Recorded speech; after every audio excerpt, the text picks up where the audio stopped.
بسم اللہ الرحمن الرحیم۔ حضرت نوح علیہ السلام اللہ تعالیٰ کے پیغمبر تھے۔ حضرت آدم علیہ السلام کے بعد آپ پہلے نبی تھے جن کو رسالت سے نوازا گیا۔ یاد رہے، جس انسان پر اللہ تعالیٰ کی وحی نازل ہوتی ہے اسے نبی کہتے ہیں، اور جسے نزول وحی کے ساتھ ساتھ جدید شریعت بھی عطا کی گئی ہو اسے رسول کہتے ہیں۔ اور حضرت نوح علیہ السلام اس دنیا پر بھیجے گئے پہلے رسول تھے۔ اسی ضمن میں صحیح مسلم شریف باب شفاعت میں حضرت ابو ہریرہ رضی اللہ تعالیٰ عنہ سے ایک روایت منقول ہے، یعنی حضرت نوح علیہ السلام کو زمین پر سب سے پہلا رسول بنایا گیا۔ آپ نے تقریباً 900 سال تک لوگوں کو اللہ کی طرف بلایا، مگر آپ کی قوم کا جواب یہ تھا کہ آپ بھی تو ہماری طرح عام آدمی ہیں۔ اگر اللہ نے کسی کو رسول بنا کر بھیجنا ہوتا تو وہ کوئی فرشتہ ہوتا جس پر ہم ایمان لے آتے، لیکن آپ تو ہماری طرح عام انسان ہیں۔ بس آپ کی بدبخت قوم کا یہ عالم تھا کہ انہوں نے آپ کو رسول خدا ماننا تو دور، معاذ اللہ ایک عام عقل و شعور رکھنے والا انسان بھی ماننے سے انکار کر دیا۔ چنانچہ منقول ہے کہ آپ کی قوم کے ایک بدبخت بوڑھے شخص نے اپنے بیٹے کو وصیت کی کہ دیکھو بیٹا، کبھی بھی اس شخص کی باتوں میں نہ آنا جسے نوح کہتے ہیں، بلکہ جہاں وہ تم کو نظر آ جائے تو اسے اذیت پہنچانا، اپنے لیے باعث فخر سمجھنا۔ اس کے بعد وہ اپنے بیٹے کو لے کر باہر نکلا اور حضرت نوح علیہ السلام کو سامنے پا کر کہنے لگا، یہ ہے وہ ساحر و کذاب شخص، کبھی اس کی باتوں میں آ کر اپنے مذہب کو برا مت جاننا اور نہ ہی اپنے باپ دادا کا دین چھوڑنا۔ یہ باتیں سن کر اس کافر و بدبخت لڑکے نے ایک لاٹھی ہاتھ میں لی اور آگے بڑھ کر حضرت نوح علیہ السلام کے سر پر دے ماری، جس سے آپ کا سر مبارک پھٹ گیا اور خون کے فوارے بہنے لگے۔ آپ نے اسی حالت میں اللہ کی بارگاہ میں التجا کی، جسے قرآن مقدس میں یوں بیان فرمایا گیا ہے کہ حضرت نوح علیہ السلام نے اللہ کی بارگاہ میں عرض کیا، یا اللہ، اگر تو ان پر نظر رحمت فرماتا ہے تو انہیں ہدایت کا راستہ دکھا، یا مجھے ان بلاؤں پر صبر عطا فرما، کیونکہ اب میری طاقت صبر ختم ہو گئی ہے اور ان کی حرکتیں برداشت سے باہر ہو گئی ہیں۔ کاش مجھے علم ہوتا کہ اس قوم سے کوئی ہدایت پا لے گا۔ اس پر ارشاد باری تعالیٰ ہوا، یعنی ہم نے نوح کے پاس وحی بھیجی کہ اب تیری قوم میں کوئی بھی ہدایت پانے والا نہیں ہے، جنہیں ایمان لانا تھا وہ لا چکے۔ ایک اور جگہ یوں ارشاد ہوا، یعنی اے نوح، اب ہدایت پانے والوں میں نہ تو باپ کی سلبوں میں اور نہ ماؤں کے ارحام میں کوئی باقی رہا ہے۔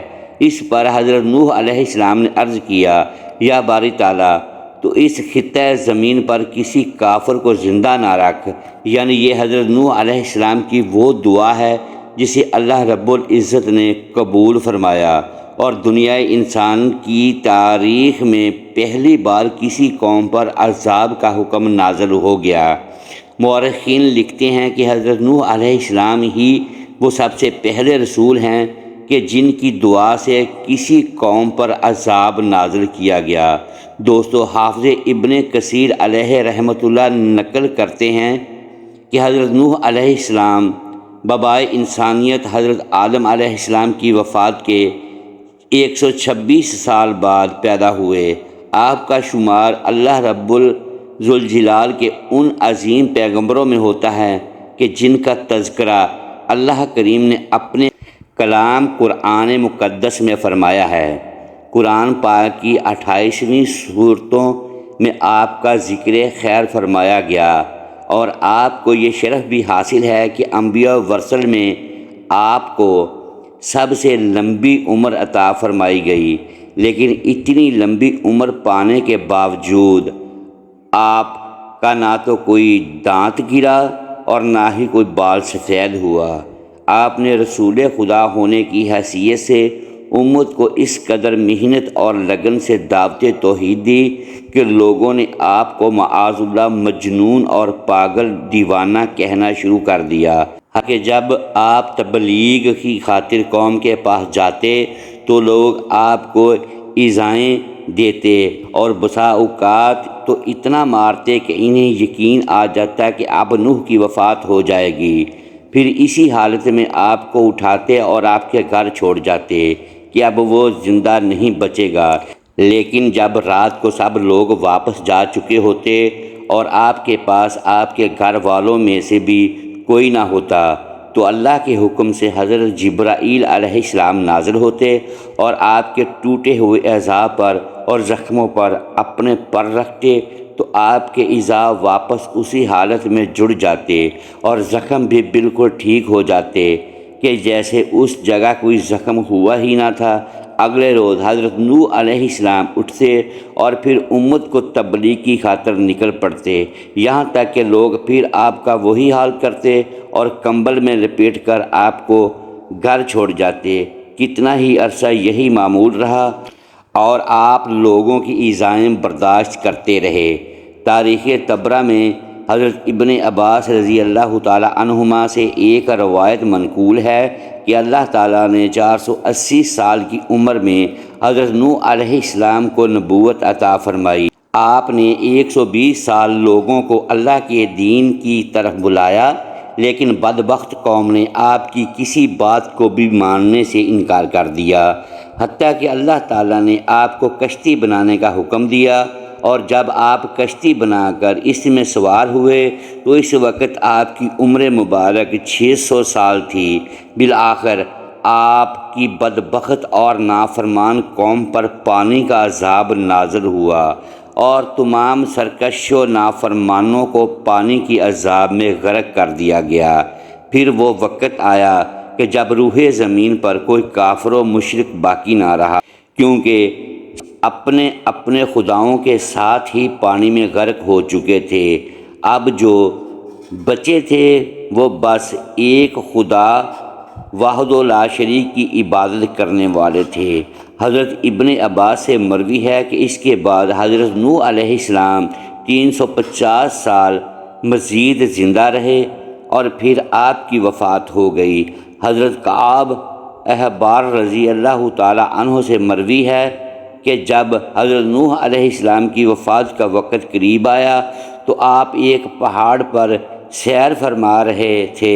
اسی حالت میں حضرت ملک الموت روح قبض کرنے کے لیے تشریف لائے اور حضرت نوح علیہ السلام سے عرض کرنے لگے، یا نبی اللہ، موت کا وقت ہو چکا ہے۔ حضرت نوح علیہ السلام نے موت کی تکلیف کا تصور کیا تو زوردار نعرہ بلند کیا، حتیٰ کہ یہ سن کر جنگل کے تمام جانور جمع ہونے لگے۔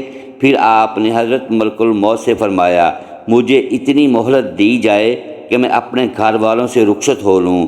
دوستو، یاد رہے حضرت نوح علیہ السلام کا یوں فرمانا اس وجہ سے نہ تھا کہ آپ موت سے فرار حاصل کر رہے تھے، بلکہ آپ تو امت کو یہ درس دے رہے تھے کہ موت کا لمحہ آنے سے پہلے پہلے جو اچھے اعمال کر سکتے ہو کر گزرو، کیونکہ جب موت کا وقت آ جائے گا تو پھر کسی عمل کی مہلت نہیں دی جائے گی۔ چنانچہ حضرت ملک الموت نے عرض کیا، یا نبی اللہ، میں مہلت دینے کی طاقت نہیں رکھتا۔ یہ سن کر آپ علیہ السلام نے فرمایا، اس جنگل میں میرا جنازہ کون پڑے گا؟ حضرت ملک الموت نے عرض کیا، حضرت جبرائیل علیہ السلام ملائکہ کی ایک جماعت کے ساتھ اس مقصد کے لیے تشریف لا رہے ہیں۔ اسی اثناء میں حضرت جبرائیل علیہ السلام ملائکہ کی جماعت کے ساتھ تشریف لے آئے اور حضرت نوح علیہ السلام سے دریافت کیا، اے انبیاء میں سے سب سے طویل عمر پانے والے، آپ نے دنیا کو کیسا پایا؟ حضرت نوح علیہ السلام نے فرمایا، یہ دنیا اس مکان کی مثل ہے جس میں 2 دروازے ہوں، ایک سے داخل ہوئے اور دوسرے سے نکل گئے۔ بس یہ فرمانے کے بعد آپ وعدہ الہی کی تکمیل کے لیے تیار ہو گئے۔ حضرت ملک الموت نے آپ کی روح قبض کی، فرشتوں نے آپ کو غسل دیا اور وہیں آپ کی نماز جنازہ پڑھی گئی۔ دعا ہے رب ذوالجلال کی آپ پر لاتعداد رحمتوں کا نزول ہو اور آپ کے ذکر خیر کی بدولت ہمیں دنیا اور آخرت کی تمام بھلائیاں نصیب ہوں، آمین۔